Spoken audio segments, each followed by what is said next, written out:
long as I'm carnivore, you could just say I don't have Crohn's because like it manages the symptoms so well. It turned into something that I had to do at first, and I went for it, like I said, because I was like, I got to try this, at least give it a try. And it turned into something where my overall results were just so good that I was like, I love this.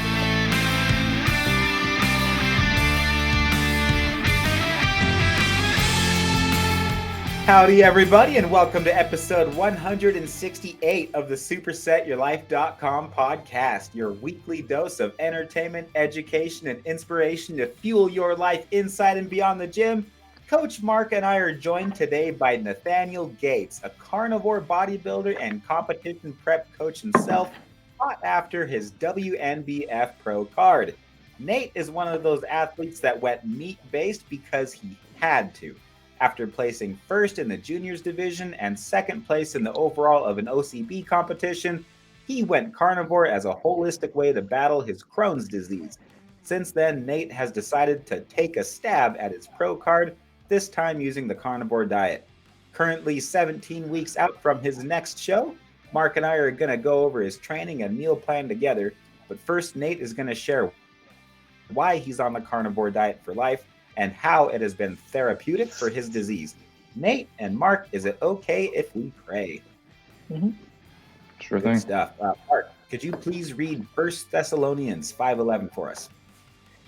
Therefore, encourage one another and build each other up as you are already doing. Thank you, sir. Lord of hosts, master of the universe, may Mark, Nate, and myself all get to know each other today as we strategize together how to improve our health, starting with our faith as we dedicate this conversation to you. Amen. Nate, welcome to the SuperSetYourLife.com podcast. Hey, man. How you doing, man? So for those that don't know, what is exactly Crohn's disease? So Crohn's disease is a autoimmune disease that specifically impacts your intestinal system. It's generally classically identified as ileitis specifically, which is inflammation in the ileum, which is basically the last portion of your small intestine. But it can affect the entire digestive tract, and there can be a lot of other implications that go like throughout the whole body with it, as with any other autoimmune disease. But basically, the major symptoms with this is very bad stomach pain, diarrhea, and things like that. Some people get constipation from it, but basically it causes inflammation in your intestines and just wreaks havoc on the whole system. And yeah, it's a chronic disease. They don't know exactly what the cause of it is. Of course, they have lots of hypotheses about it, but they haven't been able to prove any cause to it. So it's a chronic lifelong disease, and it's something that I've been able to manage with the carnivore diet. And how is it treated? Wow. How is it? How do they typically treat it, or how does the carnivore diet work? No, how does it treat? How do people treat it in general? Well, in my experience, at least, going to gastroenterologists for a couple years, trying to figure out what was wrong with me, and figure out how to fix it. They pretty much end up, in my experience at least, pushing you straight towards drugs right away, and not like simple basic drugs. It's like straight to corticosteroids. You do cycles of that, and if that doesn't work, then they're trying to get you on immunosuppressants and things like that. And I went through all of that. I've had all kinds of tests done on me. I've tried the corticosteroids. I tried some other basic like medicines to start, and nothing worked. And then they were like, pretty much after a couple months of trying those types of things, they were like, okay, we need to do immunosuppressants. But interestingly, with a gastrointestinal disease, they didn't really even talk to me about my diet at all. I think all I got was a pamphlet one time, the first time I went in, about like a low FODMAP diet, but I never once had them even inquire about how do I eat, what's my diet look like, things like that. So it's just interesting, but I don't think it's handled very well these days. I don't think it's approached from the right angle to start with, because they're just straight into drug intervention. And what are the side effects when you're on the medication? Is there anything like at all when you're on it? Do you notice any difference? Yeah, definitely. so I took Humira was the first immunosuppressant I tried, and I took that for probably maybe 6 weeks or so, 8 weeks, and I started getting actually peripheral neuropathy. So I would be waking up in the middle of the night and I couldn't feel my arms or my legs. I called the nurses when that started happening, and they were like, okay, you need to like stop the medicine immediately, and we need to try something else. So subsequent to that, they put me on a medication called Stelara, and that was benign for me for a while. It didn't really give me any crazy side effects to start, and it didn't even work though. That's the problem. I'm taking these medications that are harsh on your body and they're not working in the first place. So it's like, what's the point here? But after I was on that for probably 6 months or so, I actually started developing psoriasis from it. And since having stopped that, that's gone away. But yeah, I got like a drug-induced psoriasis from that. So yeah, they're nasty drugs. They're hard on the body. And another thing that people don't really talk about, they are ridiculously expensive. I think it was like something like $70,000 a year for one of the medications I was on. Wow. So it is pretty ridiculous. And what are one of the most important things you would tell someone to know about Crohn's disease? With Crohn's disease, I mean, one of the most important things is you need to figure out what is triggering your Crohn's, because everybody has unique genetics and everybody has specific things that affect them. So for me, in my instance, I get triggered by a lot of foods. That's why I went carnivore, because it's basically like the perfect elimination diet for autoimmune diseases in general, really. But you need to at least start somewhere with your diet that you can introduce different variables and figure out what are your triggers at a bare minimum. Maybe not everybody has to go to the extreme I had to go to with carnivore, but I mean, at least starting from there and then building off of that, I think is probably the best advice I could give for somebody, because most of the time your doctors aren't going to talk about this nutrition side of things with you. So I think just from an individual perspective, that's probably the first thing anybody with a disease like this should do, or autoimmune disease in general, I would say. Yeah, I dealt with someone like with this condition, I'd say about 6 months ago. It was roughly, I think it was around before the Christmas. And I remember having a conversation with her, and the first person that told her the first person she spoke to was a doctor. And the same like you, the doctor said, listen, we're going to have you on medication. And he turned around and said to her, have you tried meditation? It's pretty much mind over matter. You know what I mean? Stuff like that. Yeah. It's just like, this woman was in pain. She was in severe pain, walking around with stomach pain. And it's like, have you not spoken to me about anything about diet or changing my diet? And when we spoke at first, her diet was shockingly bad. And then when she was in the hospital, they were just feeding her nothing but sugar, like white bread, white pasta, you know what I mean? All this rubbish. And we're still pumping this woman with a lot of medication. Yep. You know what I mean? Yeah, it's just incredible. It's ridiculous. It's just crazy to see how they don't even approach the diet first with a disease that has to do with your intestinal system. To me, that just seems like the first logical step to take, at least. 100%. Now, I say that in hindsight because, I tried to do other things, but they were like, I tried to go back to my old bodybuilding diet whenever I started having these issues. And I thought eating oatmeal in the morning and all that kind of stuff was going to help me. And no, all that stuff made it worse. Yeah. That's what I was going to say to you. Like, when you look at what you're doing now to what you were doing in the past, like what has changed in regards to food? Oh, everything. I mean, I first found out about the carnivore diet when Sean Baker did his first podcast with Joe Rogan. That's where a lot of us found out about it to begin with. And I was kind of getting to the point where I tried to go back to, counting my macros, doing a strict bodybuilding diet. I tried all that stuff. I tried all their medications, and I was getting desperate. So I saw this, and I'm like, oh, man, I might want to give that a try. Like, it's worth it at least. So I'm like, all right, it just seemed silly to me at first, honestly. But it was a complete 180 for me, because when I did my bodybuilding diet stuff, I was like bro diet type of stuff, like rice and chicken. And I didn't eat red meat because I bought into the whole, like, it's bad for your heart stuff. Yeah. And it's funny to say that now because we need to stick to leaner meats. it's so funny for me to say that now, but I actually believe that back then. I would be the guy that was slamming Quest bars and eating rice and chicken, trying to get my fiber intake in and all that stuff. So now it's been a complete 180. I mean, I don't even think about bread or anything like that. I would say the only thing I really miss would be sushi because I always love sushi. But I mean, outside of that, it's like I used to eat high carb, like 400, 500 carbs a day, low fat, like, body weight protein, that kind of stuff.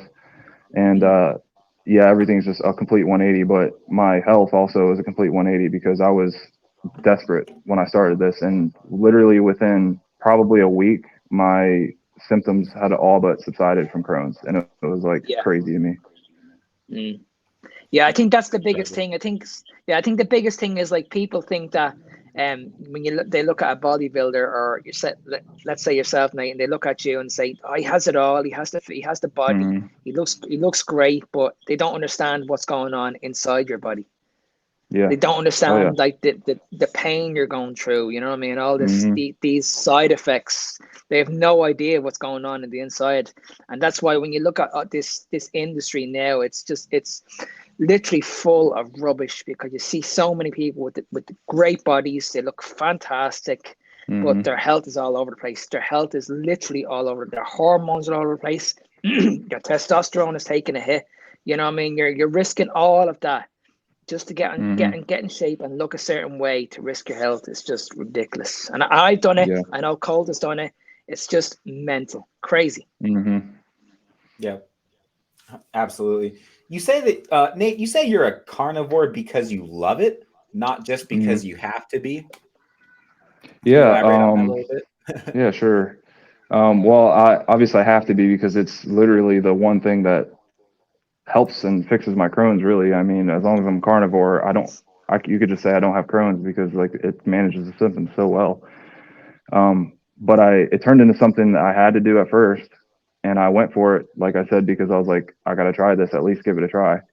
And it turned into something where my overall results were just so good that I was like, I love this. Like it taught me, I think, to change my relationship with food and look at my food as fuel. And I really do believe, based off of my own personal experience, that, I've never felt this good. And I think this is the optimal way to fuel a human body. And like I said, that's my N=1, but I just fell in love with it because my performance was so much better. Like everybody else, my mental clarity, my energy, everything just felt better. I didn't have to think about what to eat, how much to eat. I just ate intuitively and my body naturally stayed at a very healthy weight. I felt that I was able to maintain and even build some muscle from the diet. So, I mean, I could go on and on with this list, but the benefits were like everything pretty much was better for me. So yeah. And the hardest thing for me about the diet was actually eating enough because it's so filling, so satiating. So that was the hardest thing for me, but I mean, I love it. Absolutely. Yeah. Your boy that's about to step on stage he's still strict carnivore since we did a consultation with him a while ago, and we wrote a meal plan for him together. How's that been going for him? Is he doing okay on his prep? Yeah, he's doing good. He is 11 weeks out right now, or 12 weeks out or so, and he has probably about 15 pounds to go. So we might be a little bit behind, but we're still right on track. I took probably about 4 weeks or so to cut him down on carbs because he was coming from just a standard American diet. So I took my time cutting the carbs out of his diet so that I could try to mitigate any adjustment that he might have to have. And during that period, just alone for the first month and a half or so, getting him off carbs, getting him on the carnivore. I mean, he already came down from 212. He's now about 188. So he's lost a lot already. And I've been working with him for a while, but now he's just poised and ready to take this for the last 12 weeks into the show on a carnivore diet, and he's loving it. Actually, it was funny. Good for him. So I train him. Tell him to call either me or Mark if he needs us, man. Okay, absolutely. I actually train him out of the gym I work at as a trainer, and that's how I met him, and that's how I got him as a client for prep. And he actually, it was funny to me. He was actually like the week I switched him to full carnivore and cut all the carbs out and all the plant stuff out. He was like, dude, I don't get this. I like feel better. My energy's better. Like everything is better. I'm like, I told you. But yeah, it's like, it's always, that's always the result pretty much from anybody that I've, talked to about getting on carnivore or help get on carnivore. It's always like, where has this been my whole life pretty much? They never want to do it until they actually try it and give it a chance. And Mark and I were trying to get Ingrid to stop eating carbs on her prep for months, and she just would not do it. She was like, that is a terrible idea.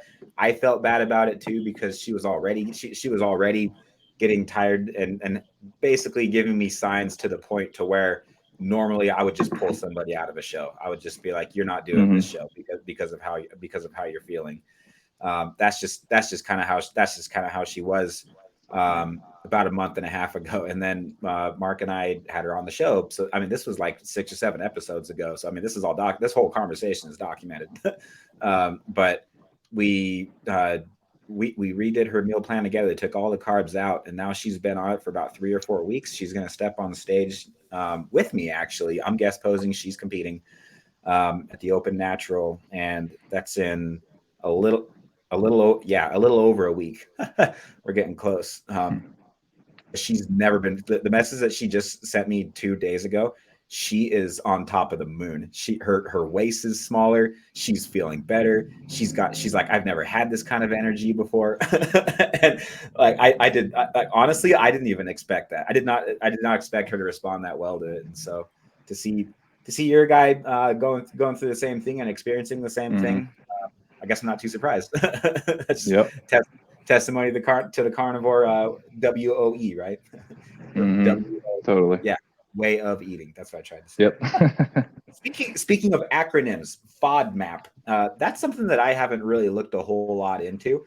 So I just looked it up on Healthline right now, and it says a FODMAP diet is a form of elimination diet that focuses on foods that contain specific types of fermentable sugars that may cause intestinal distress. It is used to help people with irritable bowel syndrome, which is IBS, or intestinal bacterial overgrowth, which is SIBO, SIBO. My mother-in-law has those, so she's been big into the FODMAP diet. So now this is starting to come back. The diet has 3 steps: restriction, reintroduction, and personalization. Some examples of low FODMAP foods include beef, chicken, eggs, fish, rice, oats, bananas, grapes, oranges, etc. You said the oats didn't sit very well with you. Did you start with FODMAP and then use that as like I guess the first step is getting closer to the carnivore diet from where you were before? No, I pretty much. So when I say they handed me a pamphlet of the FODMAP diet, I mean they literally handed it to me and didn't say anything about it. They're like, here, review this stuff, and they didn't say anything. So I kind of took them handing me that with a grain of salt. But no, I think with Crohn's specifically, or IBD in general, whether that's Crohn's or colitis or even IBS for that matter, I think a big issue with any of that type of stuff is any type of fiber. I think it's just pretty much a no-go, in my experience at least. Any level of fiber for me, it just isn't good. So I think that's a big problem with any of that stuff. Yeah, I think FODMAP has a major sensitivity on the gut. I think people don't understand that fiber is actually causing the issue in the first place. So if someone has IBS and they're like, okay, I can't get rid of this IBS, and like your doctor's giving you more fiber, he's not actually fixing the problem at all. So even though you're having like your vegetables that are probably easy on the gut, like your spinach, we all know what spinach is not an easy fiber. You look at like vegetables like your cauliflower, your broccoli, these can be really, really heavy on the gut as well. So it's just, when we look at the whole fiber issue, when people think that, the best way to lose weight, the best way to increase or to improve your IBS is actually improve your fiber, it's actually completely the opposite. Yeah, and if you are going That's to eat those ironic. foods, you want to completely overcook them too, and cook all that fiber out, or better yet, just not even eat them. They should be just watery. That's all they should be. Just literally water. Yeah, it's actually ironic because that's like of the nutritional advice that they did give me, the only like one of the big things they said was eat more fiber and take probiotics, pretty much. So it's just ironic that that's what they tell you, but it's the opposite. And that's what I'm saying. Like, they're giving you more supplements. They're saying, like, listen, take another supplement, take another medication, instead of you actually fixing the problem internally yourself. Yeah, which makes so much sense, because ancestrally speaking, this is a primal diet, right? I mean, there were fiber supplements just everywhere that people were living off of. That's how they stayed healthy back then, right? Or any of the vegetables that we eat now, anyway. Yeah, but when you look at when you've got the flu, most people just run it out, because after 2 days, your body's going to do its job. It's going to clear out all the toxins, and you're going to be fine. But then most people will say, "Oh, I've got the flu. I'm going to take a painkiller." So they're like straight away, they're like going towards medication. When just let your body heal, let your body just do what it has to do. Because your body is the best, basically, has the base detox system in the world. You don't need anything else. Your body does everything for you. And the same with food. Like when you look at food, especially when what we're on now, the carnivore diet, it can basically heal any kind of issue that you have. It seems like it, yeah.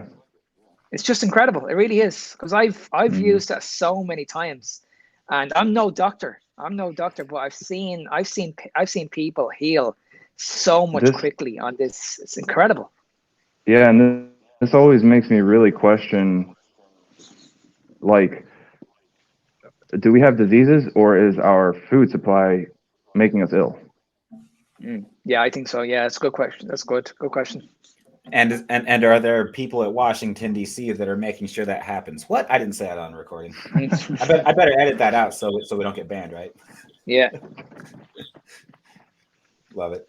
Okay, I'm gonna give you a quick run through of Nate's meal plan, Mark, just to fill you in, sir. So he is on 200 and, well, let's see. He weighs 204 this morning, right? 204. Okay. Weighs 204 as of this morning. We're thinking around 11-12% body fat. 6'2", so he's an inch taller than I am, quite a bit taller than you, Mark. Yeah. He is on 200. We have him on 210 grams of protein. This is phase 1, so we're making sure that he's fat adapted. And his fat is a whopping 320 grams.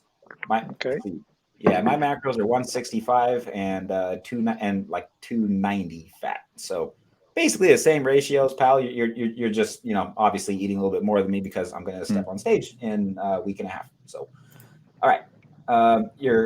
So I have 2 days. The first day is 12 eggs, literally a dozen eggs is the first meal after training fasted in the morning.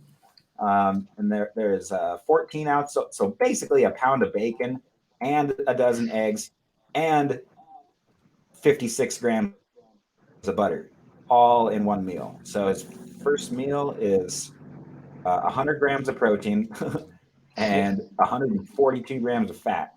Yeah. And then his dinner is a pound of ribeye and a whole bunch of butter. And then the other day is basically the same thing, and then but he has more ground beef and basically the same macros on this. Exactly the same macros on the second day, no carbs.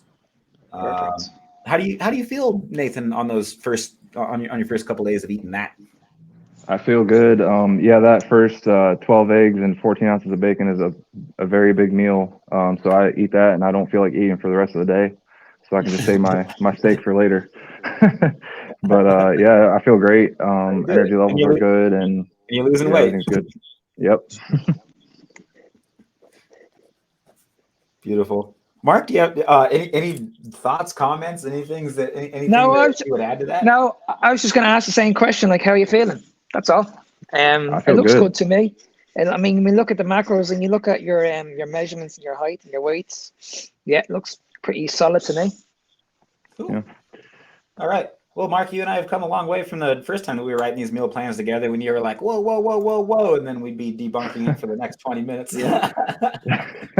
All right. Workout splits. So he's on a push-pull leg split. And his push workout is, and every single workout has an activation superset, a pump superset, and then a stretch superset. All right. Okay. And then he's posing for 3 minutes after each one. His posing is really good too, so we'll get to that. So activation superset is dumbbell low incline presses, and supersetting that with side laterals. And then his next superset is Arnold presses, supersetted with reverse flies. And his last superset is twisted skull crushers, which is basically dumbbell skull crushers. And then easy bar upright rows with a close grip. And he's capped off at 20 working sets. So he used to be doing you were doing what, like 25, 30 working sets per workout before? Yeah. I mean, at least 30 sets, probably upwards of 30 sets. And that's, plus some junk volume too, probably on top of that. Yeah. So a very significant reduction in overall training volume. Have you noticed any loss in strength or anything you missed with that kind of volume? No, actually, no, not at all. Still getting good pumps. Everything feels actually getting ridiculous pumps, to be honest, on doing this type of training, because like I told you, I basically looked at this and I was like, okay, this is actually a lot. When you said 20 sets at first, I didn't really like contextualize that exactly. So when I saw the program, I was like, oh man, this is like actually a lot less volume than I'm used to. So my mentality going into it was, all right, if I'm doing a lot less volume than I'm used to, I'm going to turn my intensity up and I'm going to make every set count, basically. So that's what I've been doing. I've been basically upping the intensity a lot on all these lifts, and it's actually been a much better experience than what I was doing before, because now, whereas before I would do these weird, like I would pyramid up, take my time, and like, do a bunch of volume that I didn't need to do, that wasn't really stimulating any growth, and then hit like a couple of hard peak sets and then go back down. Now I'm just, every set has meaning. Every rep has meaning. Every rep I'm trying to build muscle, and it feels great. And based off of how I feel, I'm recovering perfectly well from it, but I'm also getting like that. I mean, I guess we all probably know, like, how you go work out and you get that feeling like, oh, that was a banger right there. That was a good workout. I'm getting that feeling with every time I train pretty much right now. So I honestly wouldn't be surprised if I even recomp a little bit doing this and put some muscle on in this first month of prep, because that's just how it feels. There's no doubt about it. I'm always having this conversation with Colt. Always, I'm always saying to him, if you ever compete again, he's gonna literally grow. He's gonna grow so much quicker, because that you've just literally hit the nail on the head. When you go into the gym, you've got a purpose now. You know exactly what you're doing. You're not pyramiding sets up. You're only literally taking that one set and just going all in, balls deep, and just giving that set everything you have. And that's it, pretty much it is. Because when we look at the training alone, it's just about figuring out how much volume your body actually needs on a daily basis. So the volume that you have on a daily basis could suit you. The volume that Colt does could suit him, and the volume that I do just suits me. It's about finding what works for you. So when I mention a lot on my Instagram, like low volume is for me. I talked Colt into it. Like when I met Colt at first, his volume was up here. Like I think he was doing like 60 sets at first. I was like, my God. Yeah, bro. My volume going into my last shows. Actually, this show that I wore this shirt specifically because it's the same show that you two guys are going to be doing. So anyway, so coming into this show, this is the last one that I did. I had the complete opposite mentality. I had the Arnold Schwarzenegger mentality, which is more is better. And if I'm an endomorph, which I am, then I'm probably better off doing extra volume to burn extra energy. Terrible idea. Absolutely horrible advice for contest prep. Your volume needs to be decreasing as you get closer to your show, because you don't have the protein. You don't have the food to be able to recover from that. And you're not building muscle, so you can forget about that. The goal is to lose weight. The goal is to burn fat and to get into shape to be able to step on stage. Weightlifting should be done just enough to be able to hold on to every piece of muscle that you have, especially in natural bodybuilding. My joke with natural bodybuilding is weight classes, forget about your weight class. You just step on stage and be thankful that you still have every piece of muscle that you still have if you're natural. Yeah, exactly. But as you get closer, to the show, you only need 25 to 30% of the volume that it took to build a muscle. That's all you need to be able to maintain it.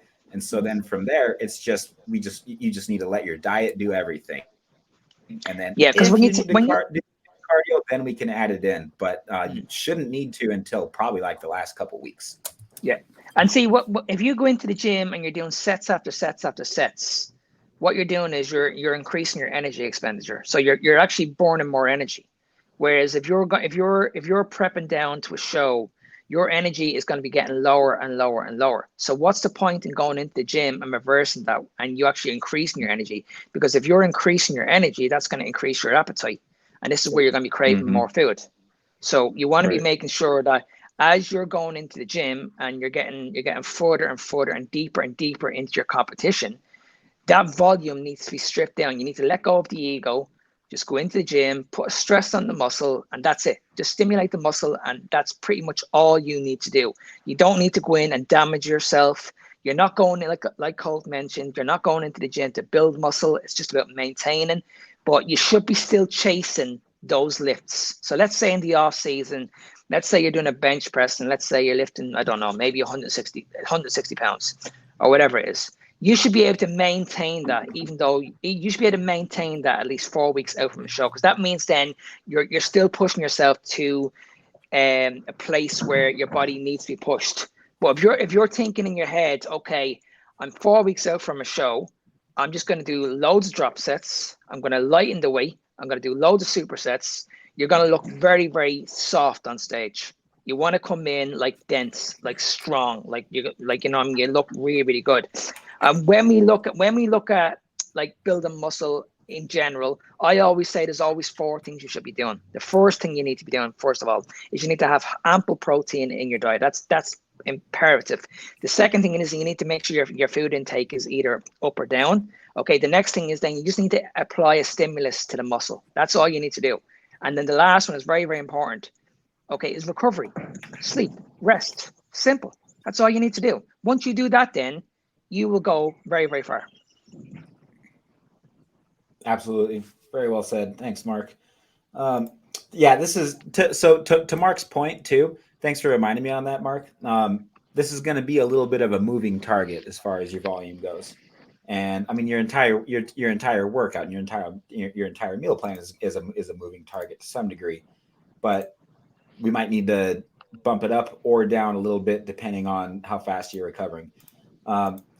Mark, do you think it would be a good idea to bump up the volume at all right now, just because it's in the front end of his prep, and then just take it back later as necessary? I mean, he's recovering great, but I don't know. I mean, he's doing so well in his workouts, and I'm just kind of thinking leave it at 20 working sets. Okay, so give me a rough guideline when he's doing a push session. He's doing 20 sets to failure on that one, is he? He's doing 20. He's doing 20 sets. Every single exercise is to failure. Forgot to mention that. Okay, so just base stack 4 sets of an exercise, and then 3 sets of the side laterals, and then he's got 4 sets of a compound exercise, and then 4 sets of an isolation exercise. That's kind of the pattern. Okay, so the isolation exercise, I would have no issues with increasing the volume, but I think in the compound exercise, you only need 1 set. That's it. I don't see why you would go back in, like, because from where I am is, if I'm going into, let's say I'm doing like a hack squat, and I'm just pyramiding the weight up nice and slowly. I'm just doing like, say, 1 or 2 reps just to warm up on. If I get to my ideal weight and I put my earphones on and I say, right, I'm going into this set, and I'm going to take this set to complete failure. I'm going to literally fatigue the eccentric. I'm going to fatigue the concentric. I want to make sure my muscles are completely done. If I take that set to complete an utter muscular failure and I can't do another rep, why would you go back in, increase the weight or decrease the weight? You've already literally took your muscles to complete an utter failure. So it doesn't make any sense in my mind, even though you decrease the weight, Because if you get 10 reps in the first set, and as I said, you take that to complete failure, and then you go back in the second set, and let's say you get another 10 reps, or let's say you get an extra 2 reps, have you actually progressed? Have you actually progressed in that set? No, you haven't. Because you literally, the goal of progressive overload is to take that main set to muscular failure. That's it. But if you go back in and do it again, you're wasting energy. But you can get away with doing that on isolation exercise because they're not going to be as taxing on the body, if that makes sense. The reason he's doing more on the compound lifts is because we are this early in his prep and he's recovering just fine. So and just knowing that he was coming back from 25 to 30 working sets, coming down from that, that's kind of why I felt comfortable going ahead and having him do 4 sets of the compound exercises. But keep this in mind, Nate, because as we get closer to your show, what Mark said is going to become more and more important. We're going to be doing less of the compound lifts and more of the isolation. There's just a sec, Mark. So just for example, for context right now, I'm training full body workouts and I'm training every other day. My workouts are 20 working sets and it's pretty much all isolation work, and anything that I'm not really concerned about muscularity wise, I'm not even training. Like I haven't trained calves in months. I'm not training hamstrings right now. I'm not training glutes right now. Obviously, after I come back from this show, I'll get back on training everything equally, except for traps and calves. I never train those. But you need to do traps though, because you're doing a most muscular pose, and your most muscular pose was beast. So I'm excited to get into that. But yeah, we're gonna be doing a lot more isolation. So like for me right now, I think yesterday was the last day that I could do Bulgarian split squats, and then all my leg work is just going to be leg extensions for the next week. Yeah. So basically, what I meant by just doing 1 set, like if you've got a routine right now, let's say you're doing 20 sets or whatever you're doing, right? You want to be maintaining that pretty much the last week before you do the show. Now, if I'm going into the gym and I'm just doing 6 sets, 7 sets, I don't need to change anything the last week out from the show because my routine is already there. I just need to keep following it. Whereas if I'm doing higher volume, what's going to happen is as I drop weight, my volume has to come down. But what's the point in doing that if I can just stick to my volume exactly where it is? My weight will still go down, but once my weight goes down, my volume will actually go down at the same time. So there's nothing going to be changed. I'm still going to be chasing those numbers in the gym. I'm still going to be chasing that 1 set in the gym. Nothing's going to change. My routine is going to be exactly the same. And to piggyback off of that, Mark, something that you always taught me that I always try to remind myself of is anytime I can't hit a lift that I normally am able to, what does that mean? That's a huge red flag that volume needs to decrease even further. Excess volume will not only make it hard for you to stick to your diet, it'll actually cause you to lose muscle mass the closer you get to a show. You're just absolutely beating a dead horse. Those muscles just need to have a reason to stick around, and your body needs to prefer the muscle mass over the fat. That's all you're trying to accomplish in the gym. That's all you're doing. And then if you do too much a few weeks out from the show, your body's going to be inflamed, and trust me, it will show when you're on stage. Yeah, that makes actually a lot of sense. Sorry, that makes a lot of sense in my experience, actually, because I think in my last show, I looked better a month out than I did my show day. Yeah, I look good on my show day still, don't get me wrong, but like I felt like I almost lost muscle going into it from doing list cardio and high volume training. Yeah, that's honestly because it just doesn't make any sense. You've already built the muscle in the off season. You did all the hard work. So why would you go into your prep basically just chasing numbers when you should be still chasing those lifts? But you should be just decreasing the volume. That's all you need to do. Yeah, it's a matter of perspective, really. I mean, that's what it is. 100%. Yep. We're also going to be doing a lot more posing as we get closer to your show too. And that's going to be something that helps. That's something that Arnold got right in his book is the importance of posing, not just so that you can present your physique because as you know, posing can't win you a show. It can win you a best posing trophy, but it can't win you. But it can't win you first place. But you can lose real easy if you're not on top of your posing. Yeah, you're always even if you have great genetics. Yeah. And then depending on what show you do, so I I'm 99% sure. I just got to double check, but I'm 99% sure that WNBF show would be a good one for both of you guys as a pro qualifier a couple weeks after the NPC one. So yeah, NPC is great. The experience as a competitor, it's kind of my favorite, and I've had the best exposure doing the NPC route. My best chance at winning, the closest I've ever come to becoming a pro. I've gotten second place a couple times now. But it's been WNBF, and that is the federation that you want a pro card in for naturals. It is the kind of the I would say it's probably the most respected natural bodybuilding federation. On that note, they tend to value conditioning over size. NPC is the opposite. They'll value size every day of the week over extreme conditioning, in my experience. And so on the posing aspect of it, they tend to run you through the stage pretty quick in NPC. It's go, go, go, because they're bigger shows. There's more competitors. And the spectators will just get bored out of their mind if people are posing for too long. The natural shows are smaller, and so there's really no rush. But if it's close, I've been on stage for 20 minutes for a single class for men's physique in Hollywood, and wasn't even worth it. My freaking brother beat me.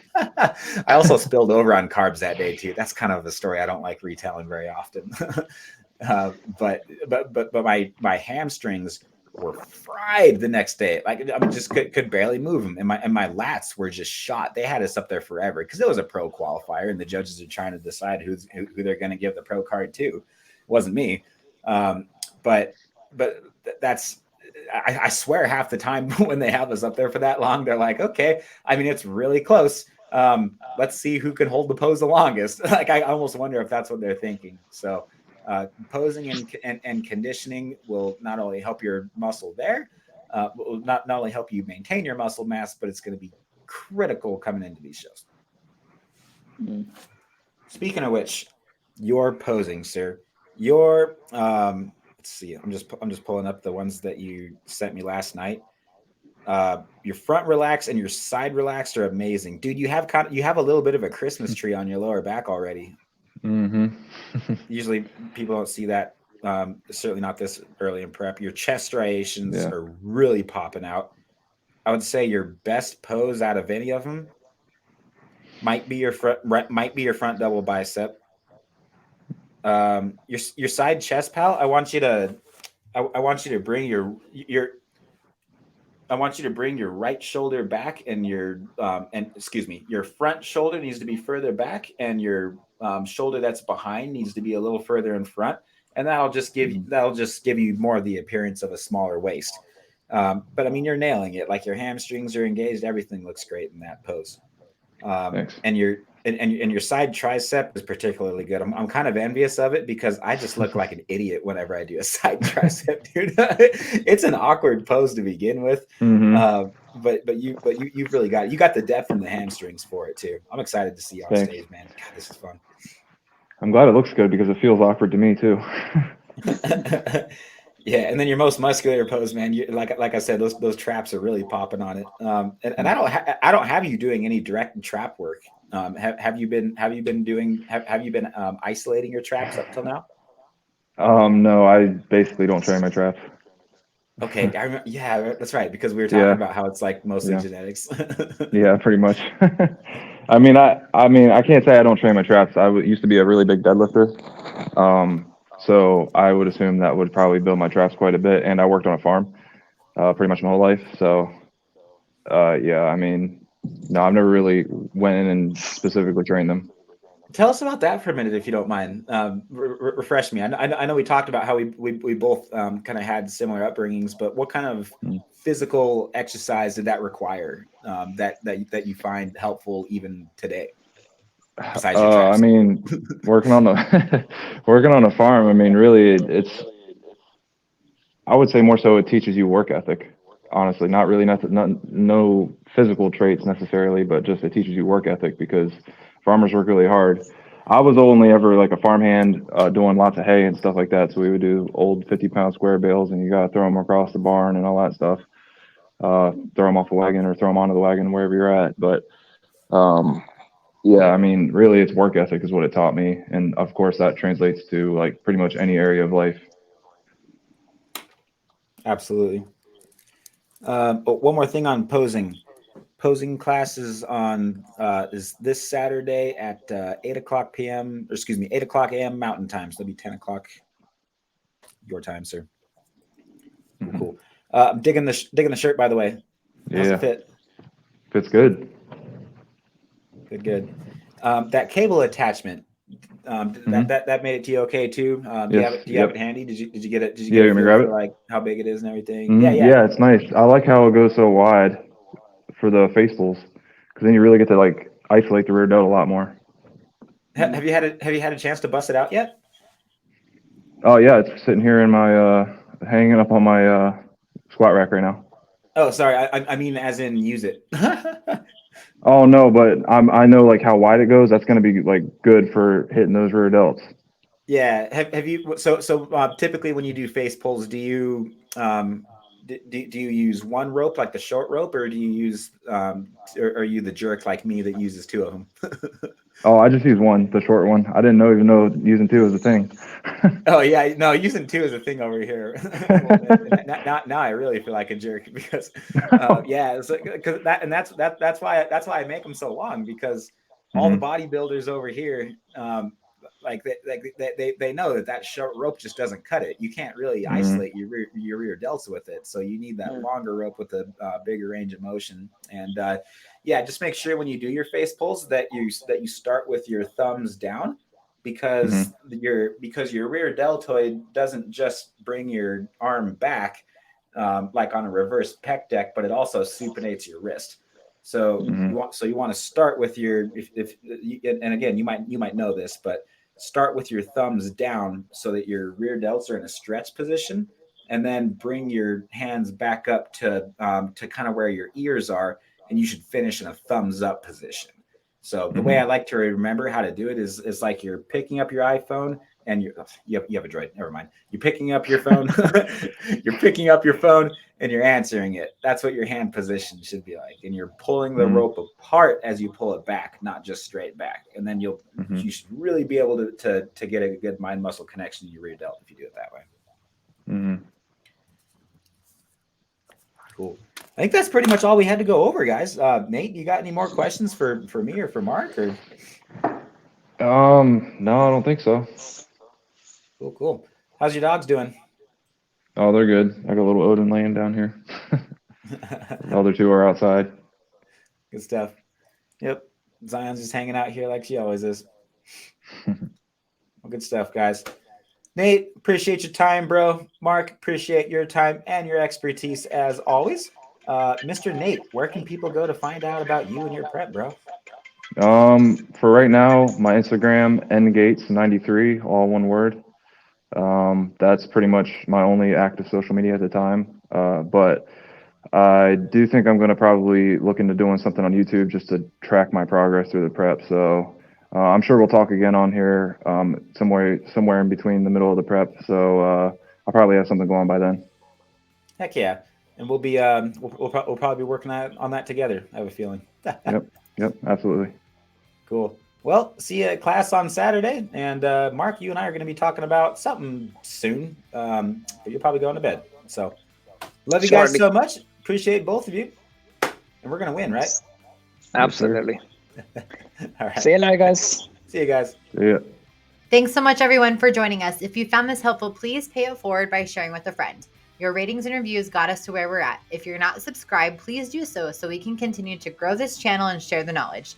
Thank you so much in advance. Our store review is from Leo Dawkins from Billings, Montana. He says, "Thank you so much for the Skullbellz weight belt. It's perfect. I felt much stronger squatting with it. It makes me look like I have a skinny waist, and all my friends at Yellowstone Fitness are asking about Skullbellz now because of the belt. So get some more business cards." Thank you so much, Leo. Sorry we ran out of business cards this time, but we'll get more ASAP. Thanks for repping the brand and sharing your Thanks for your review, Leo. So sorry we ran out of business cards. We'll get some more ASAP. Thanks for repping the brand and sharing the channel. You rock, dude. You're smashing your prep too. Colt and I are so proud of you. For those of you listening, you can follow Leo's meat-based competition prep on the gram, which is at Leo Pink Beach. Follow Coach Mark if you haven't already done so. He is on Instagram at FitnessBeyondTime01, and you can find all of his coaching and one-on-one consultation info there. If you've never booked a consult with him, you should, and here's why. I started working with Mark in March, and he helped me heal some hormone instabilities I was having, causing some pretty severe hair loss and just a weight loss plateau. We just tweaked my macros a bit, and he's also helped me to just really fine tune my training. So I'm only working out 3 to 4 days a week versus heavy lifting 6 days a week. So he has absolutely changed my life, and I highly recommend a consult with Mark. One last thing, if you haven't heard about Colt and Mark's new podcast with Jonathan Griffiths, it's called the Carnivore Coaches Corner. They collaborate weekly to discuss listener questions, frequently asked questions at their one-on-one consultations, trending topics related to the carnivore diet and hypertrophy training. And if you're a fan of the low-carb lifestyle or just getting into it, you can find them by searching Carnivore Coaches Corner on Apple Podcasts, Google Podcasts, Spotify, iHeartRadio, Radio Public, Anchor, and Overcast. Thanks so much, everybody. God bless, and we'll catch you on episode 169.